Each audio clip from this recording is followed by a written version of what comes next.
Good evening, everyone. Shabbat Shalom. Shabbat Shalom. It's a pleasure to welcome you to Kol Hadash, either remotely or in person. This evening, we'll be talking about the Joseph story. The Torah portions at this time of year tend to focus on that narrative, one of the longest sustained narratives in the book of Genesis. And the theme of our service tonight is one of the core motifs of the Joseph story. It's the idea of dreams. And so we'll see through this service both passages from the story that talk about dreams, but also ways that the rabbis read the concept of dreams as an opportunity for interpretation and creative reading. Well, let's start our service by our nigun, which the words are on the screen or in your service book if you need them. They are bim bam, bim bim bim bam, and Shabbat Shalom. Bim bam, bim bim bim bam. Bim, bim, bim, bim, bim, bam. Bim, bam, bim, bim, bim, bam.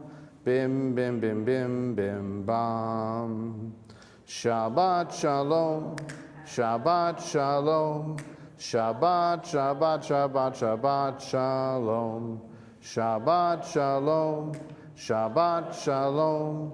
Shabbat, Shabbat, Shabbat, Shabbat Shalom. Shabbat, Shabbat, Shabbat, Shabbat, Shalom. Shabbat, Shabbat, Shabbat, Shabbat, Shalom. Shabbat, Shalom. Shabbat, Shalom. Shabbat, Shabbat, Shabbat, Shabbat, Shalom. Bim, bam, bim, bim, bim, bam. Bim, bim, bim, bim, bim, bam. Hum.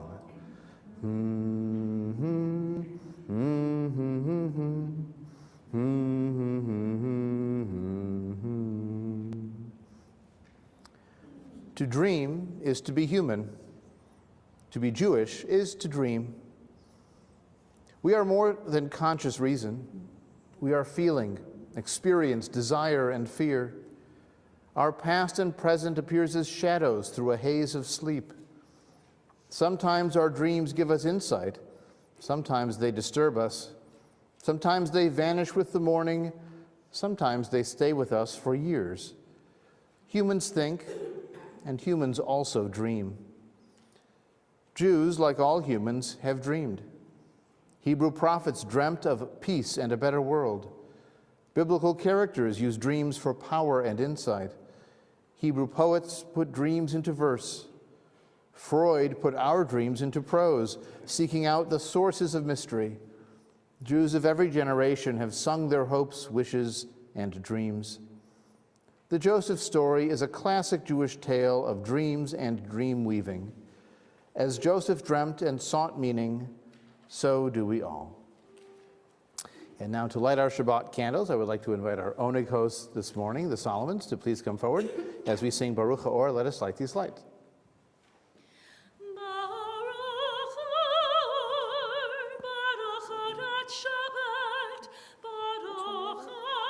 These two.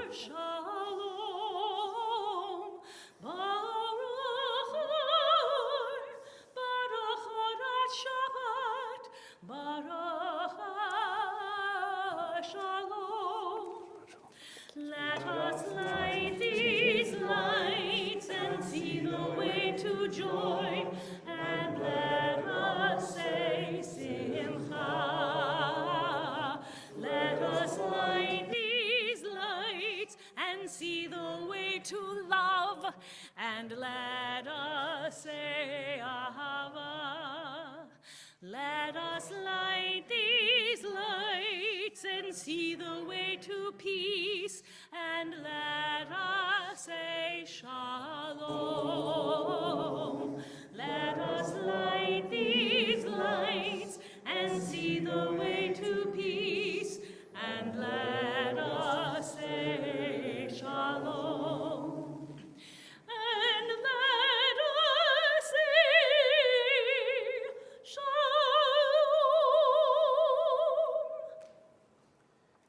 Do I need to explain the connection between wine and dreams?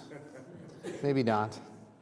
But we know that wine also is a connection to our past in Jewish tradition, as generations have marked the beginning of Shabbat with the sharing of the fruit of the vine.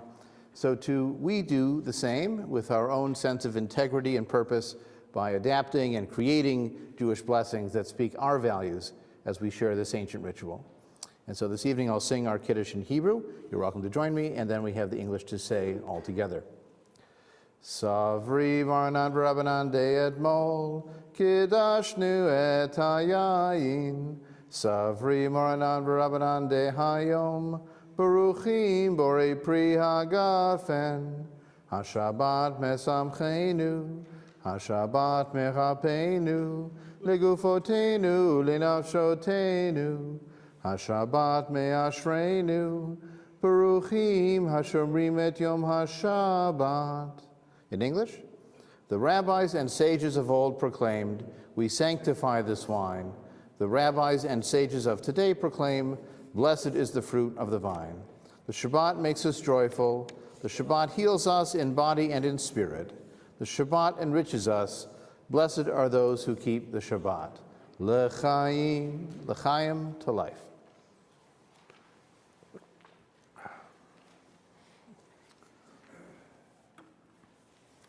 And so we begin the Joseph saga. Once Joseph had a dream, and when he told it to his brothers, they hated him even more. He said to them, "Listen to this dream that I dreamed.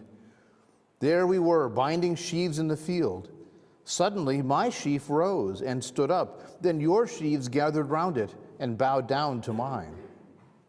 His brothers said to him, "Are you indeed to reign over us? Are you indeed to rule us?" So they hated him even more because of his dreams and his words. He had another dream and told it to his brothers, saying, "Look, I have had another dream. The sun, the moon, and 11 stars were bowing down to me." But when he told it to his father and to his brothers, his father rebuked him and said to him, "What kind of dream is this that you have had? Shall we indeed come, I and your mother and your brothers, and bow down to the ground before you?" So his brothers envied him, but his father kept the matter in mind. Hine ma tovu manayim, shevet achim gam yachad. Hine ma tovu manayim, shevet achim gam yachad. Hine ma tov, shevet achim gam yachad. Hine ma tov, shevet achim gam yachad. Hine ma tovu manayim, shevet achim gam yachad. Hine ma tovu manayim, shevet achim gam yachad. The narrative continues after Joseph has gone down to Egypt and down into prison. One night, they both dreamed, Pharaoh's cupbearer and the baker, who were locked in the prison. Each his own dream, and each dream with its own meaning. When Joseph came to them in the morning, he saw that they were troubled. So he asked Pharaoh's officers, who were with him in custody in his master's house, "Why were your faces downcast today?" They said to him, "We have had dreams, and there is no one to interpret them." And Joseph said to them, "Do not interpretations belong to the gods?" In Hebrew, Elohim. "Please tell them to me." So the chief cupbearer told his dream to Joseph and said to him, "In my dream there was a vine before me on the vine. There were 3 branches. As soon as it budded, its blossoms came out, and the clusters ripened into grapes. Pharaoh's cup was in my hand, and I took the grapes and pressed them into Pharaoh's cup and placed the cup in Pharaoh's hand." Then Joseph said to him, "This is the interpretation. The 3 branches are 3 days. Within 3 days, Pharaoh will lift up your cup and restore you to your office, and you shall place Pharaoh's cup in his hand just as you used to do when you were his cupbearer. But remember me when it is well with you. Please do me the kindness of making mention of me to Pharaoh, and so get me out of this place. For in fact I was stolen out of the land of the Hebrews, and here also I have done nothing that they should have put me into this dungeon." When the chief baker saw that the interpretation was favorable, He said to Joseph, I also have had a dream. There were three cake baskets on my head, and on the uppermost basket there were all sorts of baked foods for Pharaoh, but the birds were eating it out of the basket on my head. And Joseph answered, this is the interpretation. The 3 days, this is the interpretation, the 3 baskets are 3 days. Within 3 days, Pharaoh will lift up your head from you and hang you on a pole, and the birds will eat the flesh from you. On the 3rd day, which was Pharaoh's birthday, he made a feast for all his servants and lifted up the head of the chief cupbearer and the head of the chief baker among his servants. He restored the chief cupbearer to his cupbearing, and he placed the cup in Pharaoh's hand. But the chief baker he hanged, just as Joseph had interpreted to him. Yet the chief cupbearer did not remember Joseph, but forgot him.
And now rabbinic interpretation, because in the story, as we'll see later in our discussion, when the cupbearer goes to Pharaoh and explains what Joseph had done, he says, it came to pass as he interpreted it to us, so it was. That's how it happened.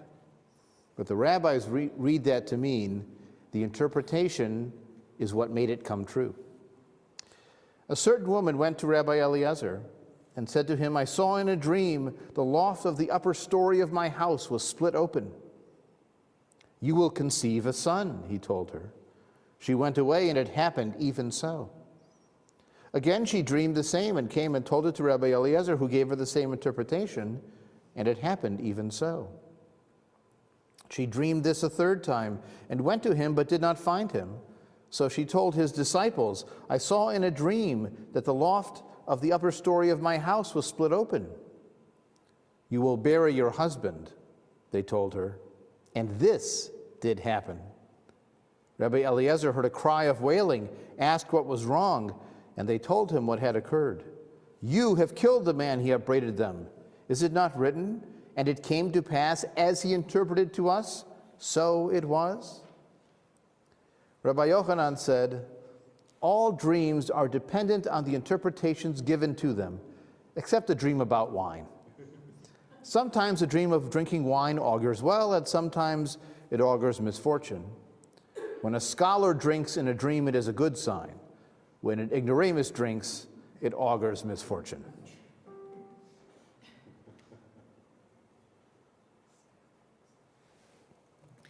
Steht der Boche ohne Tracht, Tracht und Tracht die ganze Nacht.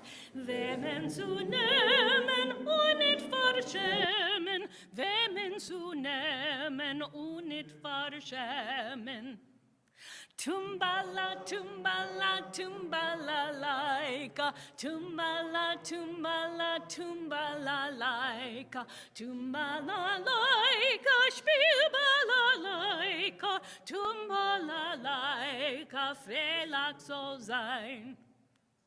Tell me, tell me, tell me true, what can grow without the dew. What can burn for years and years? What can cry and shed no tears? Tumbala, tumbala, tumbala, laika. Tumbala, tumbala, tumbala, laika. Tumbala, laika, spielbala, laika. Tumbala, laika, frelak soll sein. Listen to the answer true. A stone can grow without the dew. Love can burn for years and years. A heart can cry and shed no tears. Tumbala, tumbala, tumbala, laika. Tumbala, tumbala, tumbala, laika. Tumbala, laika, spielbala, laika. Tumbala, laika, frelok soll sein.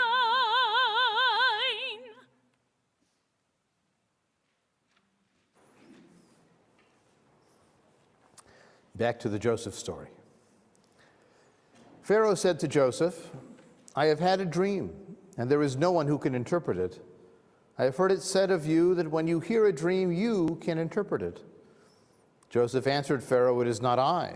The gods, Elohim, will give Pharaoh a favorable answer. Then Pharaoh said to Joseph, in my dream I was standing on the banks of the Nile, and 7 cows, fat and sleek, came up out of the Nile and fed in the reed grass. Then 7 other cows came up after them, poor, very ugly, and thin.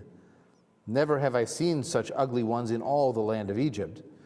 The thin and ugly cows ate up the first 7 fat cows, but when they had eaten them, no one would have known that they had done so, for they were still as ugly as before.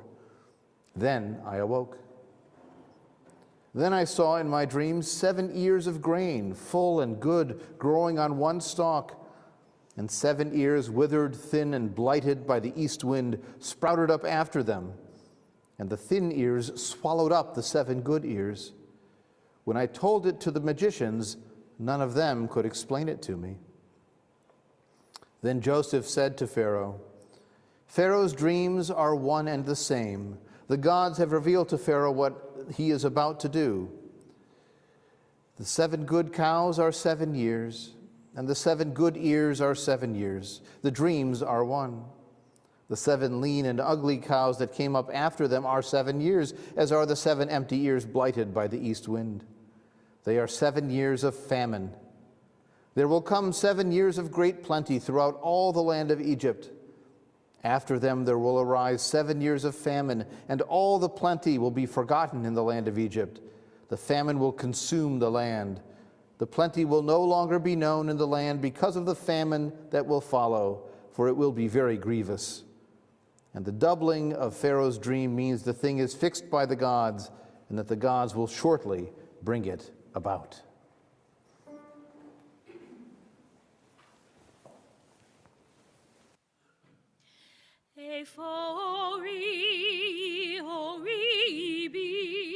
Efo tikvati, tikvati bi, efo kochi, kochi bi, vegambach, vegambach, efo kochi, kochi bi, vegambach, vegambach. Where is my light? My light is in me. Where is my hope? My hope is in me. Where is my strength? My strength is in me. And in you, and in you. Where is my strength? My strength is in me. And in you, and in you.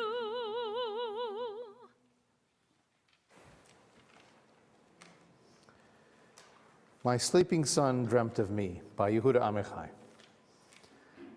My sleeping son dreamt of me, as I dreamt of my father, peace be upon him. Your father lives, and mine is dead. You are beginning, and I am ready to leave. I am far from excitement and experience, as far as coal from the forest that was. For you, too, time will become a thin thread, the sweet tick growing distant from talk. The game begins. Don't look from the window, and the victor is he who remembers last. I closed my eyes, drew back the curtain to see for certain what I thought I knew. Far, far away, someone was weeping, but the world was sleeping. Any dream will do. I wore my coat with golden lining, bright colors shining, wonderful and new. And in the east, the dawn was breaking, the world was waking. Any dream will do. A crash of drums, a flash of light, my golden coat flew out of sight. The colors faded into darkness, I was left alone.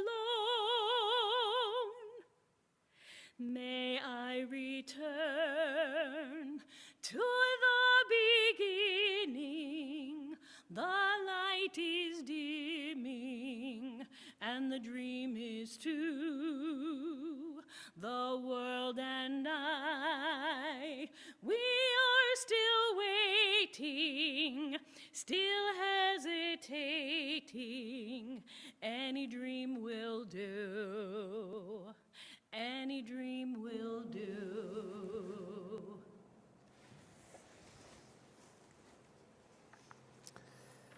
And now, if you want a second career interpreting dreams, here are some rabbinic recommendations.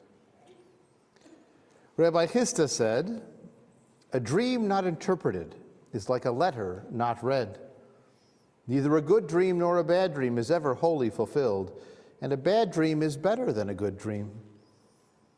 Rabbi Samuel ben Nachmani said, "A man is shown in a dream only what is suggested by his own thoughts." Rabbah said, "This is proven by the fact that a man never dreams of a golden date palm or of an elephant going through the eye of a needle." Bar Chedia was a dream interpreter. To one who paid him, he gave favorable interpretations, and to one who did not pay him, he gave unfavorable interpretations.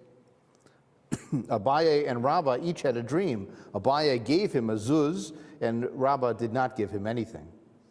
They said to him, "In our dream, we had to read the verse, 'Your ox shall be slain before your eyes,' from Deuteronomy." To Rabbah he said, "Your business will be a failure, and you will be so grieved that you will have no appetite to eat." To Abaye, who paid, he said, "Your business will prosper, and you will not be able to eat from sheer joy." Our rabbis taught there are 5 sayings in connection with an ox in a dream.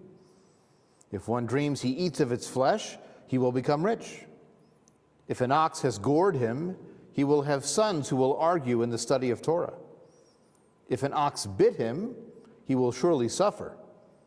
If it kicked him, he will have to go on a long journey. If he rode on one, he will rise to greatness. But it has also been taught if he dreamt that he rode on one, he will die. There is no contradiction. In the one case, the dream is that he rides on the ox, and the other, that the ox rode on him. Rabbi Huna said, "If one has a dream that makes him sad, he should go and have it interpreted in the presence of 3. He should have it interpreted.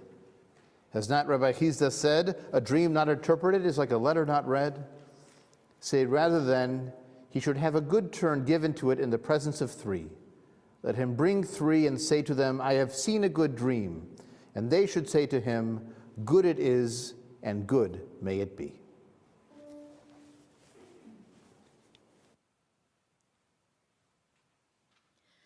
Sachaki, Sachaki, Achalomot, Zu ani hacholem Sach, Sachaki kiva Adama amin, Ki hodeni ma'amin bach, Sachaki kiva Adama amin, Ki hodeni ma'amin bach. Laugh at all my dreams, my dearest, laugh and I repeat anew. Let I still believe in people as I still believe in you.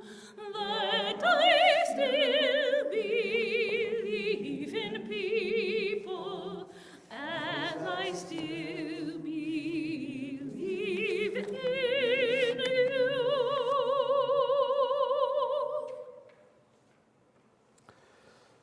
When we sleep, we dream of our past and our present. Our past dreamt of us. We live through the loyalty of others, not only the decisions of loving family and friends, but also the loyalty of the past to the future. Our ancestors worked, saved, and renounced their pleasure to provide for generations yet unborn. They pursued distant goals they knew they would never reach, so that their children and their grandchildren could seize them. The mountain of human culture is built out of many layers of human achievement, each generation resting on the work of the one before. We are here today because the people of the past did not forget us. Our ancestors have planted and we have reaped. Let us also live for more than the present. Let us also work for those who will follow. If you're comfortable standing, could I ask you to stand for just a moment? Once each month, we pause to reflect on the power of memory and to remember those of our extended family and friends through our congregation whose yahrzeit or anniversary of their death occurs in this season. And so tonight we remember with great love Josephine Birnbaum, Slobodan Bozovic, Ruth Braver, Carrie Cohen, Margaret Davis, Milda Dreyfus, Jeffrey Friedman, Edith Heron, Esther Hirsch, Joseph Holtzberg, Howard Jacobs, Diane Kaplan, Gertrude Kem, Aaron Kranitz, Sonia Kuznets, Marianne Lederer, Stella Lennox, Teresa Lavoie, Duncan McCune, Sidel Miller, Hai Muroff, Alan Newman, Benjamin Nyport, Estelle Novak, Steve Schechner, Roselle Schiller, Ross Shepard, Saul Schulman, Marshall Soren, Betty Soren, Gittel Sosowitz, David Steiner, Hortense Stickler, Fred Stickler, Suzanne Steyer, Lauren Troy, Rose Wagner, Isidore Wagner, Irvin Waxler, Lillian Weisberg, and Irene White. If there are any other names that those here this evening would like to remember, I invite them to speak them out loud at this time. Juanita Hamilton. Jerry Lane, T.J. McCallum, Bernard Brooke, Barbara Gilpin. Let us pause for a moment of silent tribute to their memory and in memory of all of our loved ones.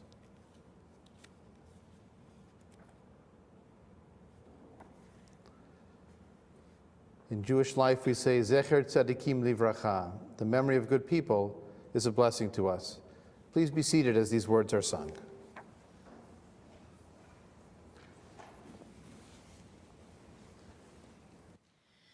Zecher tzadikim livracha.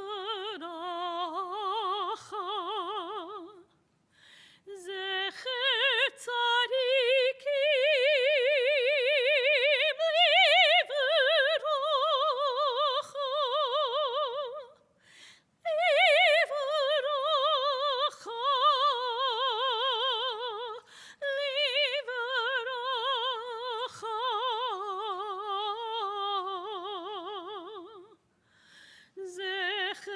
tzadikim livracha.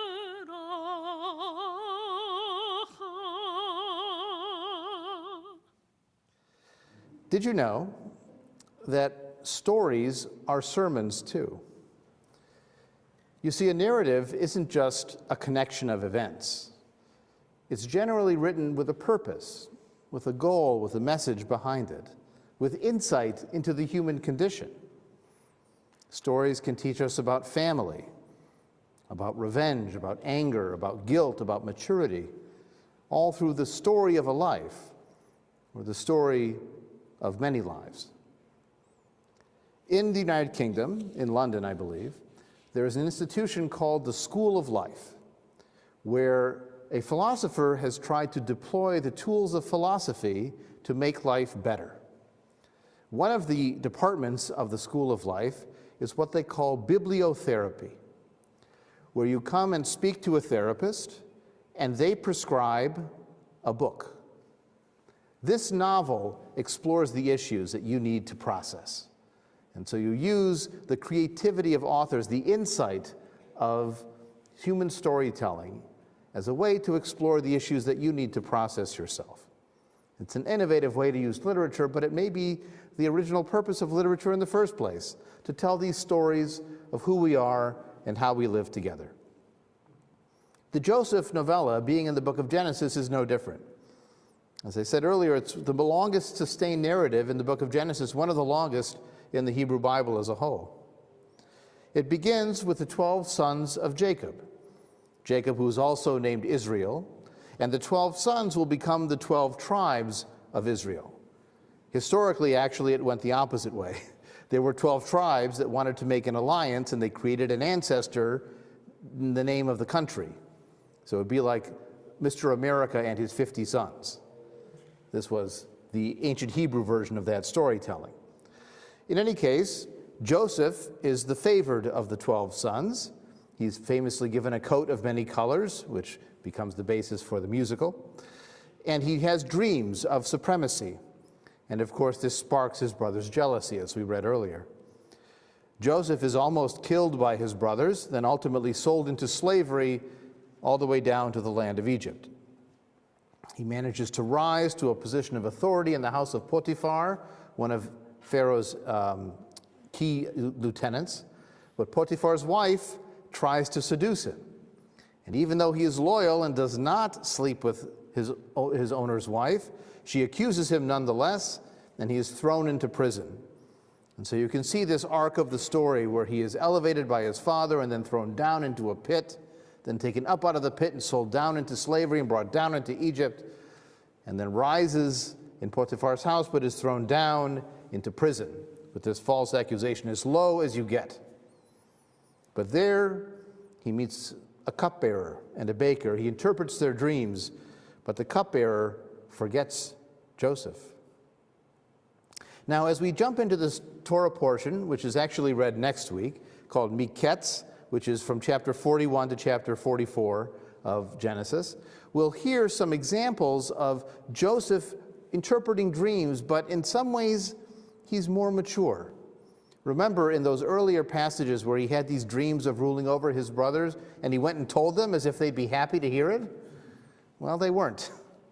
Now, as he interprets dreams, perhaps he's grown as a character, but also as a person.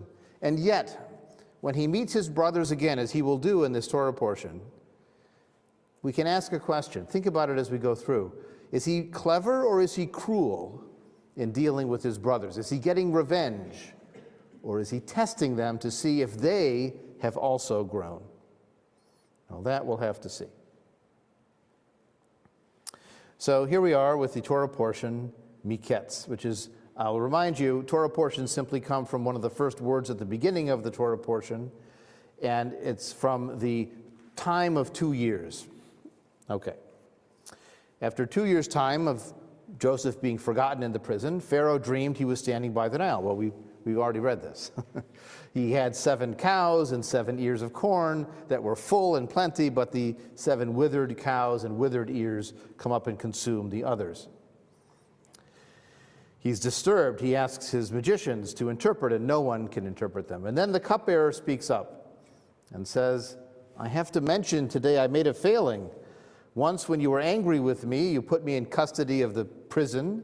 Along with the chief baker, we dreamed the same night, and a Hebrew youth was there. Now, we already know this if we've read the story. What you'll see in this story, as you see in many stories in the Bible or in ancient literature, like Greek literature, is the retelling of the story. It allowed the oral storyteller to regather their momentum, or perhaps it allowed the hearer to remember that part of the story again, to feel the building of the tension when we see the recap. Sometimes even in movies, they'll have a flashback to an earlier scene to remind you of the background before you move on. As he interpreted to us, so it came to pass. We saw that interpreted by rabbis earlier. I was restored to my post, the other was impaled. So Pharaoh sent for Joseph. He was rushed from the dungeon. He had his hair cut and changed his clothes and appeared before Pharaoh, because you can't show up to Pharaoh in your prison worst. You need to be there in your servant best. And Pharaoh said to Joseph, I've had a dream, no one can interpret it. And Joseph, here already, we have a bit of growth. Does he say, sure, I can interpret it? Not I. Elohim, God, or the gods, will see to Pharaoh's welfare. So he's offering credit and also credentials for himself, you know. It's not just me, Joseph, Joe Schmo, literally, Joe Schmo, who is telling you what it means. It's some oracle, some truth from beyond. And now Pharaoh retells the dream. We just read it in the same chapter. Again, it's that recapping but building of tension, where he describes the cows. Never had I seen their like for ugliness. He adds a little editorial comment as well. And then the cows are eaten, and same thing with the ears of grain. And so now Joseph gives his interpretation. Pharaoh has been told what the gods are going to do. The years of famine after the years of plenty, as we saw before, and as we know from hearing the story. So now the question is, what do we do to solve this problem? Do we leave it up to the free market, or do we organize by central planning? Well, in this case, Pharaoh chooses central planning, and he chooses Joseph as his right-hand man to run the solution. Now, this also gives us a suggestion. It's a suggestion of what is this story trying to explain? A lot of Bible stories are origin stories for why the snake slithers on its belly and why we don't like snakes and why we die and why women have pain in childbirth. That's all at the beginning of Genesis. Well, at the end of Genesis, we begin to get national origin stories. How are there 12 tribes? Well, they came from the 12 sons. Why is Pharaoh in control of all of Egypt? Because of this crisis, authority became centralized. And we'll see, if you read on beyond what we're going to cover tonight, that as the famine continues, the people of Egypt sell themselves to Pharaoh. And they become his servants in a way they weren't before. So this is perhaps an origin story for the very structure of Egyptian society. And Joseph continues his elevation from the prison to Pharaoh, and now he becomes the right-hand man. He is in charge of everything that should be done. He says, is this feigning modesty? Is this good strategy?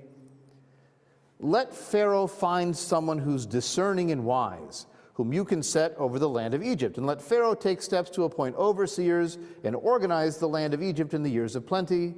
Let all the food that the good years produce be gathered, and the grain be gathered under Pharaoh's authority as food to be stored in the cities, and the food will be a reserve for the years of famine. Let Pharaoh choose someone. Anyone. Well, Pharaoh either gets the hint or falls for it.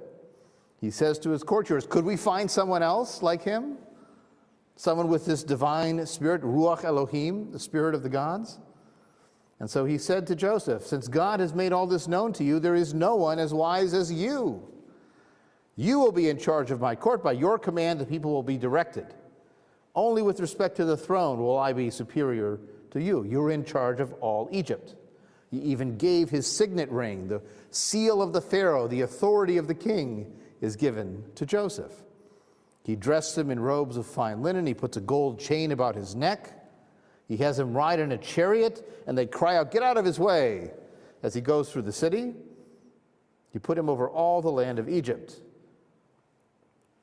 And so Joseph is doing pretty well. He's moved up in life. And then in this verse 45, Pharaoh then gave Joseph the name of Zaphnath Paneah, and gave him for a wife Asnath, daughter of Potipharah, the priest of On. Notice a problem with that from later Jewish values? Would they be happy? Would Jacob be happy to find his son Joseph has been married to the daughter of a priest of the Egyptians? Well, if the family was nice, maybe. What this reflects, of course, is the fact that it hasn't always been the case that intermarriage or marriage between Hebrews and other peoples was entirely frowned upon, because this is offered without comment at all. Now, for the rabbis who read this story, they had a problem with it, and here's how they solved it. You may have heard of the story of Dinah, Joseph's half-sister.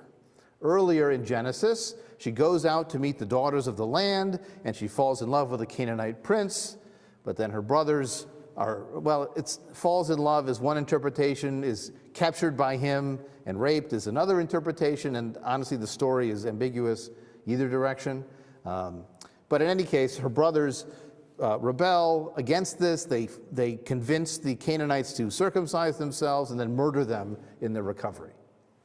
Well, what happened to Dinah? The story in Genesis doesn't say. But the rabbis, like a good soap opera writer, can connect the dots. What they imagine is that Dinah gave birth to a daughter. And she gave up that daughter for adoption with an amulet on her neck with the name of the Hebrew God. And so this daughter was adopted by the Egyptian priest and was raised in her house, in that household, with the amulet on her neck all those years. And when Joseph was looking for who can I possibly marry in this entire land of Egypt, and he met her and he said, aha, she must be my niece. Now, we might say, ew.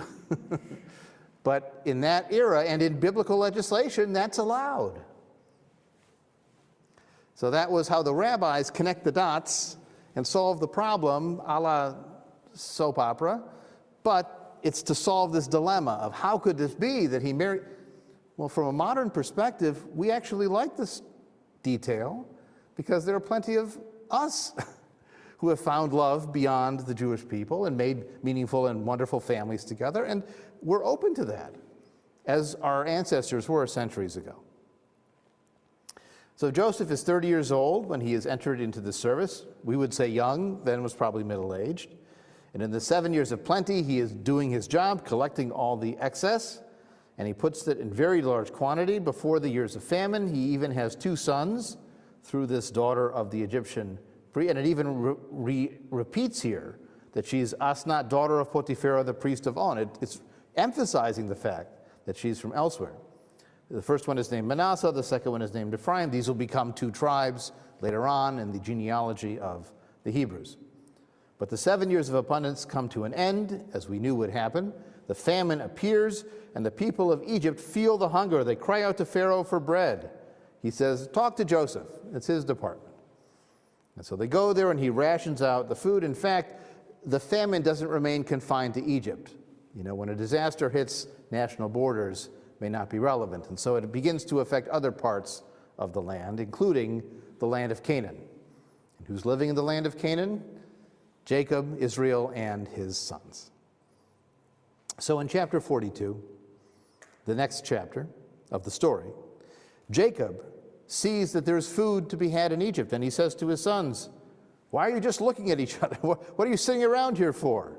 There are rations to be had in Egypt. Go down and buy some so we will live and not die. And so 10 of Joseph's brothers go down to get grain in Egypt. Now remember, there were 12 brothers. Joseph is one. There's 10. And who is the last one left? It's his younger brother, his younger full brother, Benjamin. Remember, Jacob had many wives and concubines, but from Rachel, his beloved wife, he only had 2 sons, Joseph and Benjamin. And Joseph, from Jacob's perspective, is dead because the brothers deceived him by putting a goat's blood on the coat of many colors and saying, look, Joseph is gone. But Jacob did not send Joseph's brother Benjamin with his brothers since he feared he might meet with disaster. So the sons of Israel were among those who came to procure rations because other people came too. Now Joseph was the vizier. He was in charge of the whole land. It was he who dispensed rations. His brothers came and bowed low to him with their faces to the ground. Remember the dream, that first dream, the sheaves of wheat that bow? Perfect. It's come true. When Joseph saw his brothers, he recognized them, but he acted like a stranger toward them and spoke harshly with them. Now, why would he know them, but they wouldn't know him? They're older. He was a kid. And a kid from 10 to 30 is going to look very different. But his older brothers from 20 to 40 will look much more similar. So he knows who they are. They don't know who he is. The drama is set. He asked them, where do you come from? And they said, from the land of Canaan to procure. He knows this. He's testing them. He's quizzing them. Or maybe he's playing with them.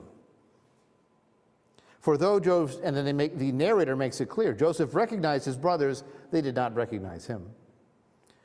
Recalling the dreams he had dreamed about them, Joseph said to them, you are spies that have come to see the land in its nakedness. So he's accusing them of what could be a capital or certainly an imprisonment-worthy crime. They say to him, no, my lord, truly your servants have just come to procure food. We are all sons of the same man. We are being honest, and your servants have never been spies. He said to them, no, you have come to see the land in its nakedness. And they replied, trying to provide more evidence. We, your servants, were 12 brothers, son of a certain man in the land of Canaan. The youngest, however, is now with our father, and one is no more. Now, what does Joseph learn from this? He learns that his brother is still there. His brother may still be in a favored position. He also learns that his father is still alive. Unless, maybe they're saying, our brother is with our father in the ground, back in Canaan, and we are all that's left. He doesn't know. But he doesn't want to let them know that he knows more about them than they've told him.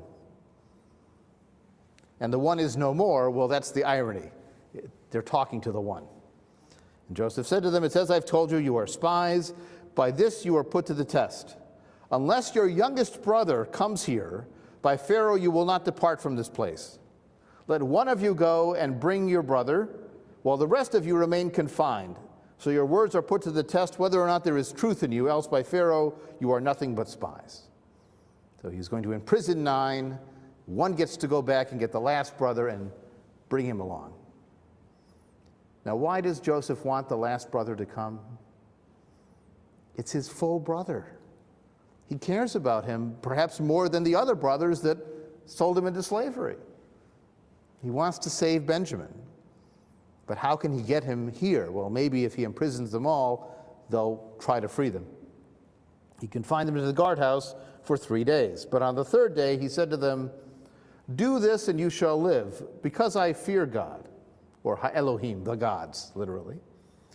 "If you're being honest, let one of your brothers be held in your place of detention, while the rest of you go and take home rations for your starving household." So he's actually softened the decree, maybe to buy favor, to encourage them, to give them hope that maybe he will relent in the end. "But you must bring me your youngest brother, that your words will be verified and you will not die." And they agreed to do so. They said to one another, "Alas, we are being punished on account of our brother, because we looked on at his anguish, yet paid no heed as he pleaded with us. This is why the distress has come upon us." And Reuben speaks up specifically and says, "Didn't I tell you, do no wrong to the boy? But you paid no heed, and now comes the reckoning for his blood." They're learning. They're feeling empathy. They're remembering and regretting. They're demonstrating some kind of atonement. Of course, they're saying, it says, they said this to one another. They're saying this to themselves. Joseph doesn't hear this. You know, you have to kind of read between the lines. Biblical narrative is very terse, very short. So we don't have it pointed out to us that Joseph didn't hear this. But if we think about the setting, we realize he wasn't there, except he was there. They did not know that Joseph understood, for there was an interpreter between him and them. You see, he's speaking Egyptian. He's not speaking Hebrew to them. He's speaking Egyptian, but when they speak Hebrew to each other, he understands. That's also a clever dramatic setup here. And he's learned not to say everything he thinks, as he did when he was younger. He turned away from them and he wept. Again, emotion, rare in biblical narrative, is very evocative here. He came back to them and spoke to them. He took Shimon, Simon, from among them and had him bound before their eyes. Why before their eyes? To make it, to make it harsh, to make them see he's in trouble. And then Joseph gave orders to fill their bags with grain, return each one's money to his sack, and give them provisions for the journey, and this was done for them. Now, why would he put their money back in the bags? Well, we can understand he loves them, maybe. He cares for them, maybe. He's testing them, maybe. What will they do if the money appears along with the grain? So they loaded their donkeys with the rations, and they departed from there. As one of them was opening his sack to give feed to his donkey at the night encampment, he saw his money right there at the mouth of the bag. And he said to his brothers, "My money has been returned. It's here in my bag." Their hearts sank, and trembling they turned to each other and said, "What is this that God has done to us?" Now, do they see it as a miracle, a wonderful thing? No. It's dangerous, because maybe they'll be accused of something else, not spies, but thieves, when they return. When they came to their father Jacob in the land of Canaan, they told him all that had befallen them, saying, "The man who is Lord of the land spoke harshly with us, accused us of spying. And we said to him, 'We've been honest, we've never been spies. There were 12 of us brothers.'" Again, hear the repetition. It's that storytelling process. "Sons by the same father, but one is no more, and the youngest is now with our father in the land of Canaan. But the man who is Lord of the land told us, 'By this I shall know you are being honest. Leave one of your brothers and take something for your starving household and be off, and bring your younger brother to me.'" So this is a recap again of the story. But as they were emptying their sacks, in each one's sack it wasn't just the one. On the way they found one of them. It turns out all of them got their money back. And when they and their father saw their money bags, they were afraid. They were dismayed. And their father Jacob said to them, "It is always me that you bereave. Joseph is no more. Now Simeon is no more. And now you would take away Benjamin too. These Elai hayu kulana. All these things keep happening to me." That's the complaint, right? But we have to remember, did Jacob ever trick somebody else? Yes, he did. He tricked his own father to get the firstborn blessing. He tricked his brother to get the birthright.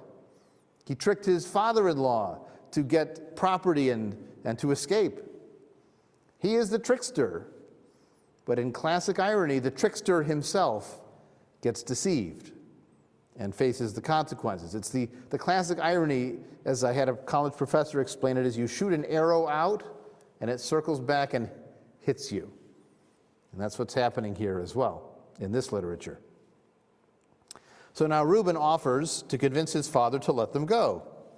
He says, "You can kill 2 of my sons if I don't bring him back." Is that a bargain you make with the grandfather? Sure, you can take 2 of my sons and kill them if I don't get him back.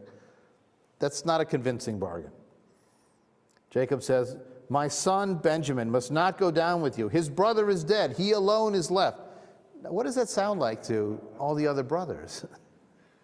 Well, they're lesser. They're not full brothers. They're not full sons. They're not from the beloved wife. There's clearly some sons are more important than other sons. "If he meets with disaster, you will send my white head down to Sheol, to the underworld, in grief." So the page turns. They try to wait it out.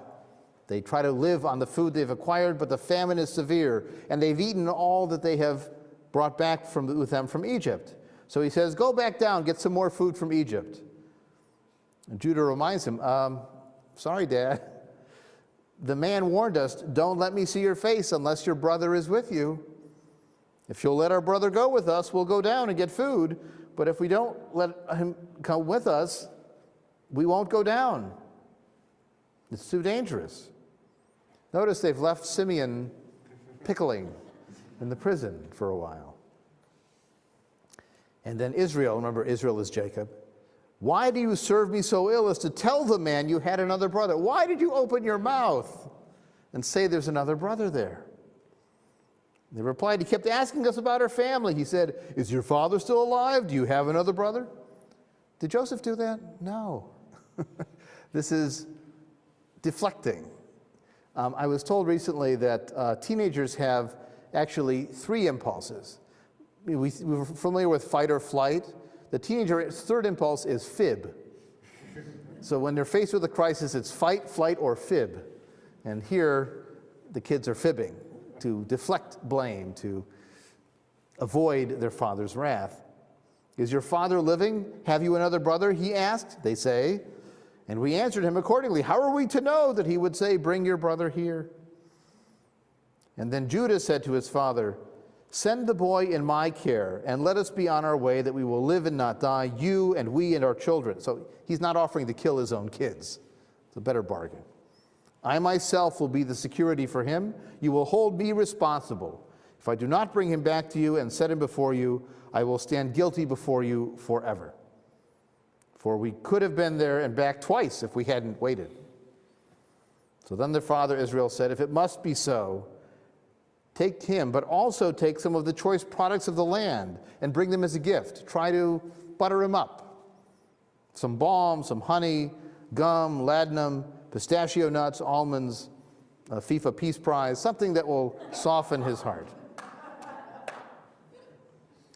And take with you double the money, carrying back the money that was replaced in the mountain. So in case they do think you stole it, offer it back, so they're not afraid."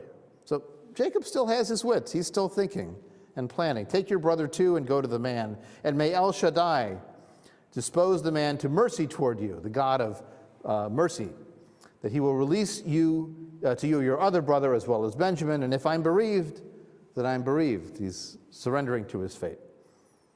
And so they took the gift and took with them double money and Benjamin. They went down to Egypt and present themselves to Joseph.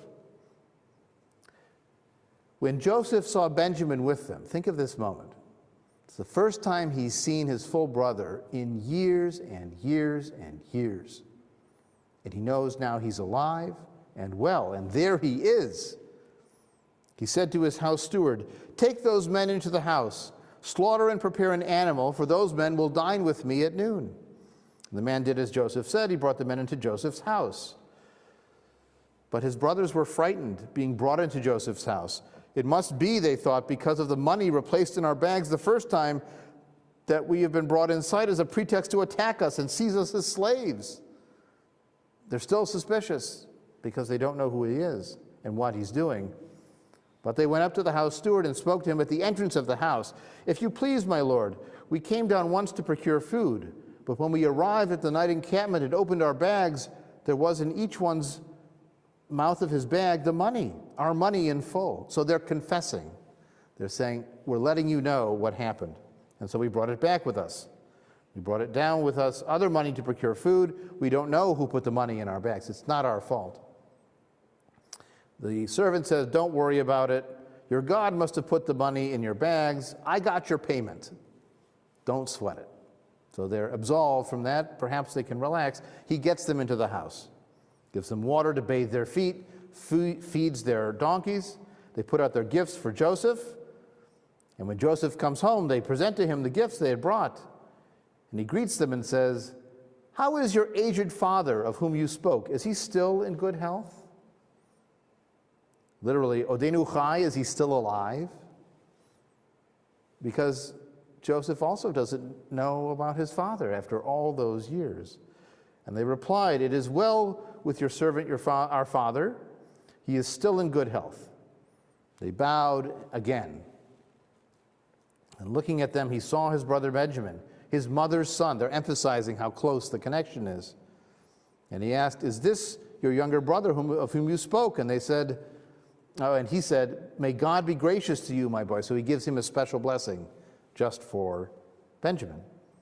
And with that, Joseph hurried out, for he was overcome with feeling towards his brother, on the verge of tears again, and he wept in a separate room. So you can see he's trying to balance his emotions. Now, do you feel like he's torturing them and teasing them, or is he grappling with how to reunite with them? And then he comes up with another solution. He washed his face and reappeared, now in control, and he said, "Serve the meal." They served the meal. The Egyptians ate by themselves, and the Hebrews ate with Joseph. And as they were seated by his direction, from oldest to youngest, they were astonished because portions were served, but Benjamin got many times the portion of anybody else. In many cultures, the oldest gets the biggest portion. In this case, Benjamin is getting the biggest portion. So now Joseph does it again. It's time for another test, another torture, another cruelty, another growth experience. He filled them with food and put the money back in the mouths of the bags again, and put his silver goblet in the mouth of the bag of the youngest one. So Benjamin gets planted Joseph's silver goblet. With the light of morning, the men sent off with their packs. They had just left the city when Joseph said, "Go up and trap them," to the steward. And so he does. He overtakes them, and he accuses them of having stolen the money. And the brothers of Joseph say, "How could we have done this? We just returned the money the last time. Whichever of your servants is found with this money in the cup will die, and the rest of us will become slaves." Well, you want to be careful about those kind of broad pronouncements, because that's how you get in trouble. So they check, and sure enough, they open the bags and they find the goblet in Benjamin's bag. And as the Hebrews tear their clothes, they reload their animals and go back to the city. Judah and his brothers re-enter the house of Joseph, who's still there. They throw themselves on the ground again. And Joseph said, "What is this deed you have done? Do you not know that a man like me practices divination? I use this cup to see the future." There's actually a lot of techniques in the ancient world to try to predict the future. There was putting oil on water and trying to discern the shape. There was the leaves of tea. We know tea leaves can be used for augury.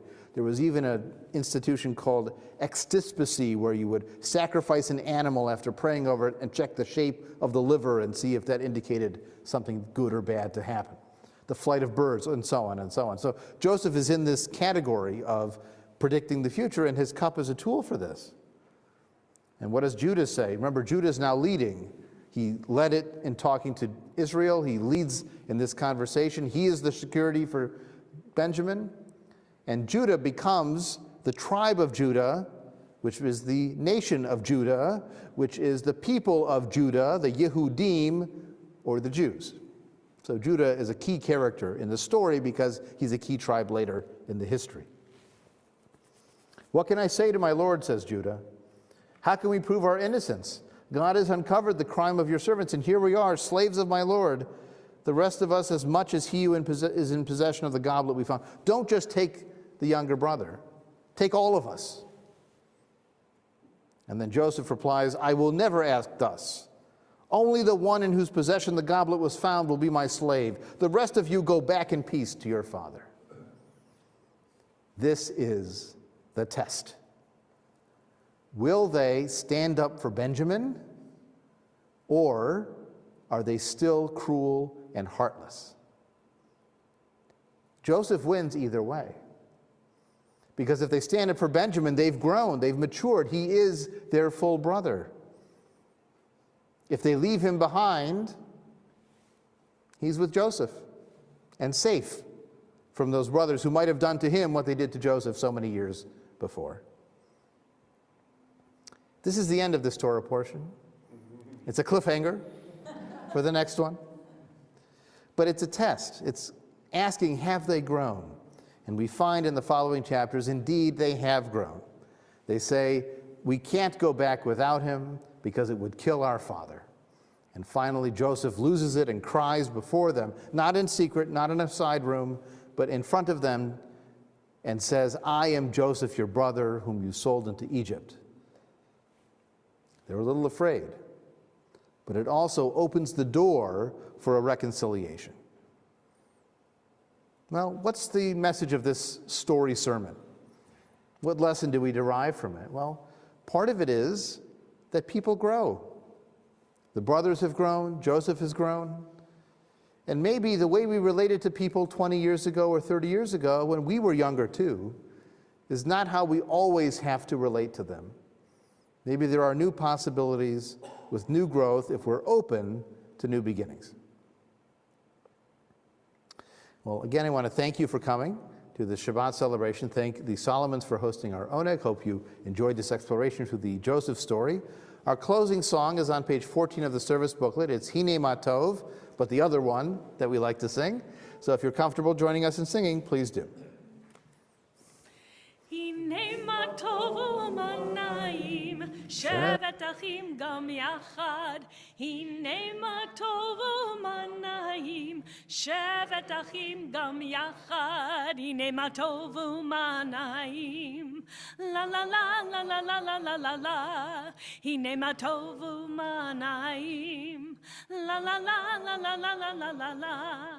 הנה מה טוב ומנעים, הנה מה טוב ומנעים, הנה מה טוב ומנעים, לה לה לה לה לה לה לה לה לה. הנה מה טוב ומנעים, שבת אחים גם יחד. הנה מה טוב ומנעים, שבת אחים גם יחד. Once again, I wish you a Shabbat Shalom, and please wish Shabbat Shalom to the people sitting near you and to those online as well.